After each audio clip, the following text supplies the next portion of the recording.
여러분, 제가 자영업자들이 폭망한다는 이야기를 여러분들에게 자주 했습니다. 그런데 그게 사실 현실이 됐습니다. 여러분 이거 한번 보세요. 전체 취업자 중에 자영업자 비중 20.05%까지 떨어졌습니다. 전체 취업자는 2,808만 9천 명인데요. 그중에 자영업자가 563만 2천 명입니다. 20.05%가 됐습니다. 비중이 굉장히 많이 떨어졌죠. 실제로도 한번 보실래요? 20.05면요. 작년에 20.2였거든요. 그때보다 더 떨어진 거고요. 역대 최저치입니다. 1963년에 37.5%였고요. IMF 외환위기 때만 하더라도 28.2%였습니다. 그리고 2010년에도 23.5%였거든요. 그러더니 2020년 최악의 해였죠. 그죠? 최악의. 자영업자들이 그야말로 줄줄이 망했을 때 아니에요. 20.6%까지 떨어졌고요. 2021년에는 20.2%까지. 그리고 2022년에는 20.05%까지 떨어졌으니 자영업자들이 줄폐업했단 말 틀린 말이 아닙니다. 틀린 말이 아닙니다. 여기에다가 여러분 여기에다가 자영업자 플러스 무급가족 종사자들 있죠. 무급가족 종사자. 이것을 포함했을 때는 일반적으로 비임금 근로자라고 합니다. 비임금 근로자는 더 많이 떨어졌습니다. 지금 보시다시피 23.5%예요. 전체 취업자 2,808만 9천 명 중에 658만 8천 명이 지금 비임금 근로자입니다. 23.5%입니다. 일반적으로 자영업자 이야기할 때는요. 이거를 이야기합니다. 23.5%. 제가 25%까지도 된다고 할 때 지금 그 이야기가 자영업자 플러스 무급가족 종사자를 포함했을 때를 말하는 겁니다. 이 수치도 여러분 역대 최저입니다. 역대 최저. 1963년만 하더라도 68.5%였거든요. IMF 때는 38.3%까지 떨어졌습니다. 그런데 2020년에 24.4%까지 폭락했죠. 그리고 2021년에는 23.9%로 줄어들었습니다. 그리고 2022년에는 23.5%까지 쪼그라들었습니다. 왜 쪼그라들었을까요? 이게 문재인 정부의 코로나 정책이 진짜 웃긴 정책이었으니까요.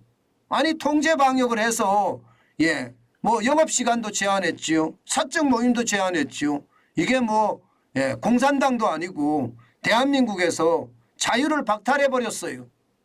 그러니 자영업자들은 줄줄이 망할 수밖에 없었죠. 그래서 역대 최저 23.5%를 기록하고 있는 겁니다. 그만큼 심각하다. 미래가 없다는 말이 맞는 얘기예요. 미래가 없다. 자영업자들 줄줄이 문을 닫는다. 이런 얘기 틀리지가 않습니다. 그런데 말입니다. 다른 지표를 보면 여러분들 더 놀랄 거예요. 왜 놀라느냐. 여러분 이 지표 한번 보세요. 나홀로 자영업자 수가 지금 굉장히 빠른 속도로 는다는 사실입니다. 이게 줄어도 못한데 이것은 늘어요. 2010년에 412만 7천 명이었던 것이 2020년에는 415만 9천 명까지 늘었죠.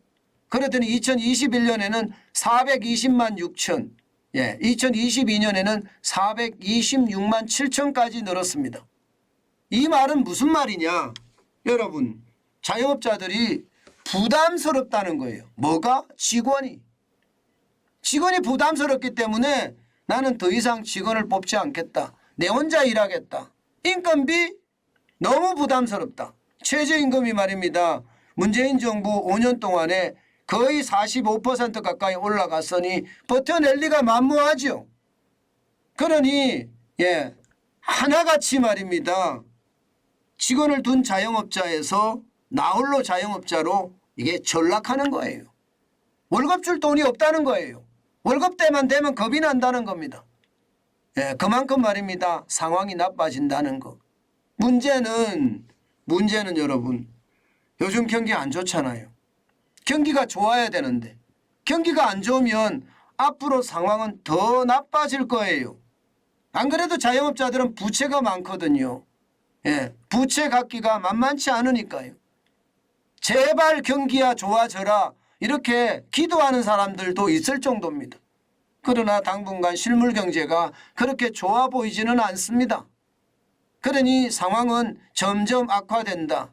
심지어 말입니다. 자영업자들 이야기 들어보면 말입니다. 저도 자영업자인데 내 건물에서 장사해야 되겠다. 내 건물에서 사업해야 되겠다. 이렇게 이야기하는 사람들이 많아요. 그만큼 인건비도 비싸는 데다가 월세까지 비싸니까 감당이 안 된다는 겁니다. 어디 그뿐입니까 여러분? 예, 이게 전기요금, 가스요금, 공공요금 다 올랐잖아요. 그러니까 자영업자들은 4중고, 5중고, 6중고라는 거예요. 예, 최저임금이 올라서 문제, 재료비가 올라서 문제, 월세가 오르고 공공요금 오르고 손님은 없고 뭐 난리도 아니라는 겁니다. 그러니 미래가 없으니 차라리 폐업하는 게 낫다. 지금 그렇게들 이야기한다는 겁니다. 그만큼 말입니다. 우리 실물 경제 상황 진짜 좋지 않습니다. 여러분 실제 말입니다. 지표가 다 말해주거든요. 제가 굳이 만들 필요가 없습니다. 일부러 만들 필요도 없고요. 지표가 보면 지금 상황을 고스란히 설명을 해주는 거기 때문에 그만큼 여러분 실물 경기가 좋지 않다는 이야기가 되는 겁니다. 저는 그 어느 때보다 자영업자, 이 자영업자들이 잘 돌아가야 돼요. 경기의 밑바닥이라고 이야기하는데 이게 밑바닥이 나쁜 의미의 밑바닥이 아니라 펀더멘탈, 경기의 기초라는 겁니다. 그래서 바닥 경제라고 하거든요. 바닥이 탄탄해야지 그 위에서는 경기들도 좋아지거든요. 그런데 바닥이 이게 탄탄하지가 못해요. 자영업자들이 줄줄이 무너지고 있으니 바닥이 휘청휘청하고 있으니 그 위에 소비라는 놈은 어떻게 될까요? 당연히 소비는 줄어들 수밖에 없고요. 소비가 줄어들면 결국 기업에서는요. 물건을 덜 생산할 수밖에 없습니다. 기업이 덜 생산한다는 것은 결국 말입니다. 일자리가 안 늘어난다는 거예요. 일자리가 안 늘어나면 경제는 악순환의 고리가 연속이 되는 겁니다. 지금 현재까지 다른 지표들은 몰라도요. 자영업자들 지표를 봤을 때는 현재 경기가 참 쉽지 않다 하는 이야기를 그대로 하고 있는 것은 아닐까. 저는 오늘도 생각을 해봅니다. 물론 여러분 실물 경제하고요. 이게 자산시장하고는 좀 다를 수는 있어요. 지금 주식은 2,400까지 올라간다고 하면서 난리잖아요. 다를 수는 있습니다. 왜냐하면 주식시장은 선행하기 때문에 다를 수는 있지만 분명한 것은 실적에 충격이 왔습니다. 어닝 쇼크가 됐어요. 그렇게 됐을 때 이게 길어진다면 아마도 자산시장에도 영향을 받지 않을까. 저는 그런 생각 많이 해봅니다. 그만큼 실물경제, 바닥경제는 중요하고요. 실물경제, 바닥경제가 회복세가 더뎌진다는 것, 그것은요. 우리 경제의 회복이 그만큼 더뎌진다는 뜻입니다.